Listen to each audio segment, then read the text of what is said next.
Friends ఈ video కనుక నచ్చితే ఖచ్చితంగా లైక్ చేయండి. చాలా మంది చూస్తున్నారు కానీ లైక్ చేయట్లేదు. ప్లీజ్ అండి ప్రతి ఒక్కరు ఒక లైక్ ఇవ్వండి. ఎపిసోడ్లోకి వెళ్తే ప్లీజ్ కమాన్ మిత్ర అని చెప్పి అర్జున్ ఇన్వైట్ చేస్తూ ఉంటాడనమాట స్టేజ్ మీదకి. ఇక అప్పుడు వివేక్ అంటాడు, అన్నయ్య ఇప్పుడు మనం బెట్టి చేసామంటే మనకే అంత మంచిది కాదు, నలుగురు ఏమనుకుంటారు, ఇక వాళ్ళు పొలైట్గా పిలుస్తున్నా మనమే బెట్టి చేస్తున్నాం అనుకుంటారు, వెళ్ళి స్టేజ్ మీదకి వెళ్ళి ఒక 4 మాటలు మాట్లాడేసిరా అన్నయ్య అని చెప్పి చెప్తూ ఉంటాడనమాట వివేక్ మిత్రతోని. ఇటుపక్క అర్జున్, ఏంటి మిత్ర నేను ఇంత పొలైట్గా పిలుస్తున్నా, నా మాటకు విలువ లేదా, రావా అని చెప్పి అడుగుతూ ఉంటాడు. సరేలే అన్నట్టుగా మిత్ర వెళ్ళి స్టేజ్ మీద నించుంటాడు. ఇక అప్పుడు అర్జున్ అంటాడు, మిత్ర మా సక్సెస్ గురించి నువ్వేమనుకుంటున్నావో, నీ మాటల్లో విందాం అనుకుంటున్నావో చెప్పు, మేము సంతోషిస్తాము అని చెప్పి అర్జున్ అంటాడు. ఇక మిత్ర మైక్ తీసుకొని ఇలా చెప్తూ ఉంటాడు, సముద్రం నీళ్ళలో నుంచి మనం ఒక్క చుక్క కూడా తాగలేము, కానీ కొన్ని దేశాలు ఆ సముద్రం నీటి నుంచి కూడా తాగే నీటిని తీస్తున్నాయి, అది వాళ్ళ సక్సెస్కి నిదర్శనం. అలాగే పడిపోతుంది అనుకున్న అర్జున్ కంపెనీ మళ్ళీ పైకి లేసే ప్రయత్నంలో తొలి సక్సెస్ చూసింది. ఇక కంగ్రాచులేషన్స్ అర్జున్ అని చెప్పి మిత్ర అంటాడు. కానీ సక్సెస్ అనేది ఎప్పుడు కూడా ఎవరికి కూడా అది శాశ్వతం కాదు, ఎందుకంటే మనకి నిరంతరం ప్రత్యర్థులు ఉంటానే ఉంటారు, మన మీద నెగ్గడానికి ట్రై చేస్తూనే ఉంటారు. సో మన ప్రయత్నం అనేది ఎప్పుడూ ఆపకూడదు సక్సెస్ కోసం అని చెప్పి మిత్ర ఇలా చెప్తూ ఉంటాడు. అందుకని ఎప్పటికప్పుడు ప్రయత్నిస్తూనే ఉండాలి అని చెప్పి మిత్ర చెప్తూ ఉంటే ఇక మిత్ర దగ్గర నుంచి మైక్ తీసుకొని అర్జున్ ఇలా చెప్తాడు, థ్యాంక్ యూ సో మచ్ మిత్ర, నన్ను వార్న్ చేసినందుకు. సో నా ప్రయత్నం ఎప్పుడు సక్సెస్ వైపు ఉంటుంది, ఇక ఎప్పుడు కూడా ప్రయత్నిస్తూనే ఉంటాను సక్సెస్ కోసం, హార్డ్ వర్క్ చేస్తూనే ఉంటాను అని చెప్పి చెప్తూ ఉంటాడు అర్జున్. ఇక మళ్ళీ మిత్ర మైక్ తీసుకొని ఇలా చెప్తాడు, సక్సెస్కి కారణమైన ఈ చప్పట్లకి కారణమైన ఒక లేడీ ఉందని విన్నాను, ఇక మరి ఆ లేడీకి గుర్తింపు లేకపోతే ఎలాగా, ఈరోజు నువ్వు సక్సెస్ని చూసావంటే ఆ లేడీ వల్లే కదా, పాపం ఆ లేడీకి అయితే నా తరపు నుంచి కంగ్రాచులేషన్స్, ఎందుకంటే నీకు సక్సెస్ని రుచి చూపించింది కాబట్టి, కానీ ఆవిడకి గుర్తింపు లేకపోతే బాగోదు కదా, ఆవిడని పరిచయం చేస్తే బాగుంటుందని నా ఒపీనియన్ అని చెప్పి మిత్ర అంటాడు. ప్రపంచానికి పరిచయం చేయకపోతే నువ్వు సెల్ఫిష్ అనుకుంటారు అర్జున్ అని చెప్పి మిత్ర అంటూ ఉంటే అప్పుడు అర్జున్ అంటాడు, చూడు మిత్ర తను ఇప్పుడు అందరి ముందుకి వచ్చే పరిస్థితుల్లో లేదు అని చెప్పి అంటాడు. అప్పుడు మిత్ర ఎనీహౌ ఆల్ ది బెస్ట్ అని చెప్పి అంటాడు. ఎనీహౌ కంగ్రాచులేషన్స్ అని చెప్పి ఇక అర్జున్కి సెకండ్ ఇస్తాడనమాట మిత్ర. ఇక లక్ష్మి కూడా అదంతా చూస్తూ సంతోషిస్తూ క్లాప్స్ కొడుతూ ఉంటుంది. ఇక జాను సడన్గా ఎందుకు అటువైపుగా లక్ష్మిని చూస్తుందనమాట. అదేంటి అక్కలాగే ఉంది సేమ్ అని చెప్పి గబగబా లక్ష్మి వెనకాలే వెళ్తుందనమాట. ఇక ఇటు జాను వెనకాలే వివేక్ కూడా వెళ్తూ ఉంటాడు. ఇక జాను వివేక్ అక్కడికి వెళ్ళగానే ఇక అక్కడ లక్ష్మి ఉండదు. ఏంటి ఇక్కడికి వచ్చావు, ఇక్కడికి వచ్చి ఏం చూస్తున్నావు అని చెప్పి వివేక్ జానుతో అంటూ ఉంటే, నేను మా అక్కని చూశాను వివేక్ అని చెప్పి జాను అంటుంది. పొద్దున్నుంచి మీ అక్క గురించి ఆలోచిస్తూ ఉన్నావు, భ్రమపడి ఉంటావు అంతే అనగానే, అయినా మీ అక్క ఇక్కడెందుకు ఉంటుంది ఆలోచించు అని చెప్పి వివేక్ అంటూ ఉంటే, అంతే అంటావా, నా భ్రమ అంటావా అని చెప్పి జాను అంటుంది. అంతే ఇంకేమై ఉంటుంది పద అని చెప్పి ఇక జానుని వివేక్ అక్కడి నుంచి తీసుకెళ్ళిపోతాడు. ఇక వీళ్ళ మాటలు వింటూనే ఉంటుంది. పక్కనే ఉండి లక్ష్మి తీసేసి, నన్ను జాను చూసేసిందా, ఇక నుంచి నేను ఇంకా చాలా జాగ్రత్తగా ఉండాలి అని చెప్పి లక్ష్మి అనుకుంటుంది. పక్క లక్ష్మి దూరంగా నించొని మిత్రని అబ్జర్వ్ చేస్తూ ఉంటే ఇక వెనక నుంచి సడన్గా లక్కీ వచ్చి బూ అని చెప్పి భయపడుతుంది. మీరు బాగా భయపడిపోయారు కదా అని చెప్పి లక్కీ అంటూ ఉంటే, అవునమ్మా చాలా భయపేసింది అని చెప్పి లక్ష్మి అంటుంది. అప్పుడు లక్కీ అంటుంది, మీకు మనుషులు అంటే నచ్చరా, వాళ్ళతో కలవడం అంటే నచ్చదా, ఎందుకు ఇలా ఒంటరిగా ఇలా ఉన్నారు, ఫంక్షన్ అక్కడ జరుగుతుంటే రాకుండా అని చెప్పి లక్కీ అంటూ ఉంటే, అదేం లేదమ్మా నాకు ఒంటరిగా ఉండాలనిపించింది అంతే అని చెప్పి అనగానే, ఆయన నాకోసం ఎందుకు వెతుకుతున్నావు అని చెప్పి అంటూ ఉంటుందన్నమాట లక్ష్మి.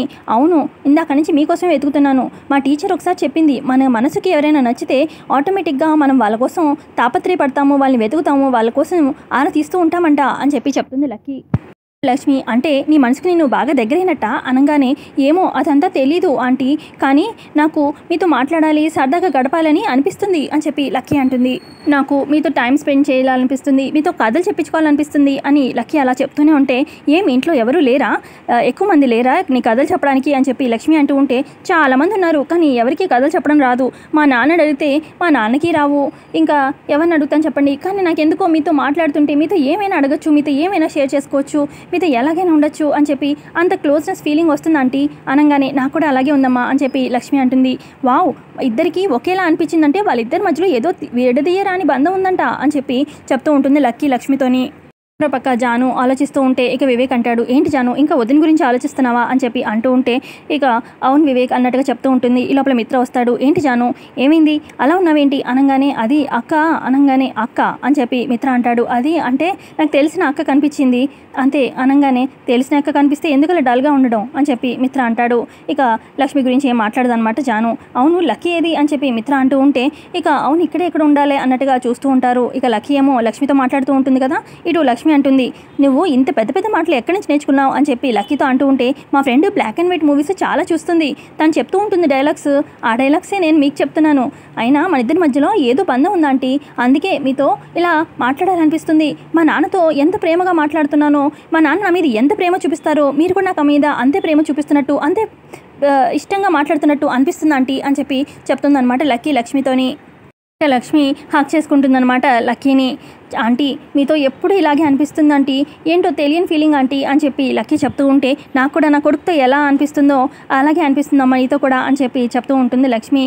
ఇలా ఇద్దరు సరదాగా మాట్లాడుతూ ఉంటారనమాట. ఇక ఇటుపక్క అలా ఎలా వదిలేస్తారా, వెళ్ళి లక్కీని వెతకండి అని చెప్పి మిత్ర అంటూ ఉంటే, ఇక వివేక్ జాను వెళ్తారనమాట వెతకడానికి. పక్క మిత్ర గమనిస్తాడనమాట, జున్ను ఒక దగ్గర కూర్చొని ఇక మొబైల్లో వీడియో గేమ్ ఆడుతూ ఉంటాడు.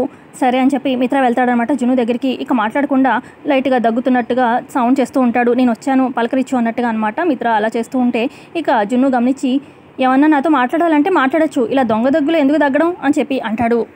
అడగండి ఏమడగాలనుకుంటున్నారో అని చెప్పి జున్ను అంటూ ఉంటే, లక్కీ ఎక్కడ అనగానే, లక్కీని ఏమన్నా నా జేబులో పెట్టి వెళ్ళారా నన్ను అడుగుతున్నారు అనగానే, గెస్ట్గా పిలిచావు కదా ఆ మాత్రం రెస్పాన్సిబిలిటీ లేదా నీకు అని చెప్పి మిత్ర అంటూ ఉంటే, హలో 5 ఏళ్ల పిల్లాడిని అడగాల్సిన ప్రశ్నే నాది అని చెప్పి జున్ను అంటాడు. పేరుకి 5 ఏళ్ల పిల్లాడివిరా, పెద్ద ముదిరిపోయిన టెంకవి అని చెప్పి మిత్ర అంటూ ఉంటే, పోన్లే నా టాలెంట్ని గుర్తించారు ఇప్పటికైనా అని చెప్పి జున్ను చెప్తూ ఉంటే, ఇక మిత్రకి ఇంకా ఒళ్ళు మండిపోతూ ఉంటుంది. టెన్షన్ పడకండి, లక్కీ ఇక్కడే ఎక్కడో ఉంటుంది, నేను వెళ్ళి తీసుకొస్తాను అని చెప్పి జున్ను వెళ్తాడు. వీడు మామూలు ముదురోడు కాదు అని చెప్పి మిత్ర తిట్టుకుంటూ ఉంటాడు. మరోపక్క లక్కీ లక్ష్మితోనే మాట్లాడుతూ ఉంటుంది. అప్పటికి కూడా ఇక లక్కీ అంటుంది, ఆంటీ మీరు చాలా అందంగా ఉన్నారంటీ, నేను కూడా పెద్దయ్యాక మీ అంత అందంగా అవుతానా అనగానే, నాకన్నా అందంగా అవుతావు అని చెప్పి లక్ష్మి చెప్తూ ఉంటే, ఈ లోపల జున్ను వస్తాడు. మీ అందం గురించి పక్కన పెట్టండి, టీచర్ మీకోసం వెతుకుతుంది అనగానే, సరే ఆంటీ నేను మీ ఇంటికి వచ్చాను కదా ఈసారి మీరు మా ఇంటికి రావాలి అనగానే, సరే అయితే వస్తాను అని చెప్పి లక్ష్మి అంటుంది. నువ్వు పద అని చెప్పి లక్కీని జున్ను తీసుకెళ్తాడు అక్కడి నుంచి. లక్కీ వచ్చేస్తుందనమాట మిత్ర దగ్గరికి. ఇప్పటిదే అక్కడ ఎక్కడికి వెళ్ళిపోయావు అని చెప్పి మిత్ర అంటూ ఉంటే, వీళ్ళ మమ్మీతో మాట్లాడుతున్నాను డాడ్ అని చెప్పి అనగానే, ఇంకెవరు దొరకలేదా మాట్లాడడానికి అని చెప్పి మిత్ర అంటూ ఉంటాడు. ఈ లోపల అక్కడికి వివేక్ జాను వస్తారు. నీకోసం ఎంత వెతికాం తెలుసా, ఇక్కడికి వెళ్ళిపోతావేంటి అని చెప్పి వివేక్ అంటూ ఉంటే, సారీ బాబాయ్ ఇక్కడే ఉన్నాను అన్నట్టుగా చెప్తూ ఉంటుంది. ఆ తర్వాత ఇక పద ఇంటికి వెళ్దాము అని చెప్పి మిత్ర అంటూ ఉంటే, సరే బ్రో ఇక మేము బయలుదేరుతాము అని చెప్పి ఇక బయలుదేరుతుంటే మిత్ర అని చెప్పి అర్జున్ వస్తాడు. ఏంటి మిత్ర నువ్వు ఫంక్షన్కి వచ్చావు, డిన్నర్ చేయకుండా వెళ్ళిపోతే ఎలా అనగానే, నీ పెట్టే భోజనం కోసం ఎవరు ఇక్కడ రాలేదు అని చెప్పి మిత్ర అంటాడు. ఏంటి మిత్ర నేను గెలిచానని చెప్పి ఉక్రోషంతో తట్టుకోలేకపోతున్నావా అని చెప్పి అర్జున్ అంటాడు. ఇక లక్ష్మి ఇదంతా మాటలు వింటూనే ఉంటుంది దూరంగా. నీ గెలుపుని చూసి నేను ఉక్రోషించి అంత దిగజారిపోలేదు నేను అని చెప్పి మిత్ర అంటూ ఉంటే, అప్పుడు అర్జున్ అంటాడు, వైజాగ్లో అడుగు పెట్టగానే నీకు సునామీ లాంటి ఓటమిని రుచి చూపించాను, ఎలా ఉంది మిత్ర అని చెప్పి అర్జున్ అంటాడు. గెలుపు అని తెగ వెర్రవీగుతున్నావు, నీకన్నా తెలివైన ఒక ఆడది నీకు భిక్ష వేస్తే వచ్చింది ఇక గెలుపు, ఒక ఆడదాని వల్ల వచ్చింది, దాన్ని నీ గెలుపులా చెప్పుకోక అర్జున్, ముందు మగాళ్ళ గెలిచి చూపించు అని చెప్పి మిత్ర అన్నంతో మైండ్ యువర్ టంగ్ మిత్ర అని చెప్పి అర్జున్ అంటాడు. ఇప్పుడు మిత్ర అంటాడు, ఇప్పుడు అర్థమైందా, ఇష్టం వచ్చినట్టుగా మాట్లాడితే నాకు నాలుగుంది, ఎట్లా పడితే అట్లా మాట్లాడగలను, ముందు మాట్లాడడం నేర్చుకో అని చెప్పి మిత్ర అంటూ ఉంటే, నాకు ఎలా మాట్లాడాలో నేర్పిస్తావా అని చెప్పి అర్జున్ అంటాడు. ఈ లోపల అర్జున్ వాళ్ళ అమ్మ వస్తుంది. అందరూ ఫంక్షన్కి వచ్చిన వాళ్ళందరూ వీళ్ళనే చూస్తూ ఉంటారు. ఇక లక్ష్మి కూడా కంగారు పడిపోతూ ఉంటుంది, ఈ గొడవ ఎక్కడికి దారి తీస్తుందా అని చెప్పి ఎపిసోడ్ ఎక్కడికి ఎండ్ అవుతుంది.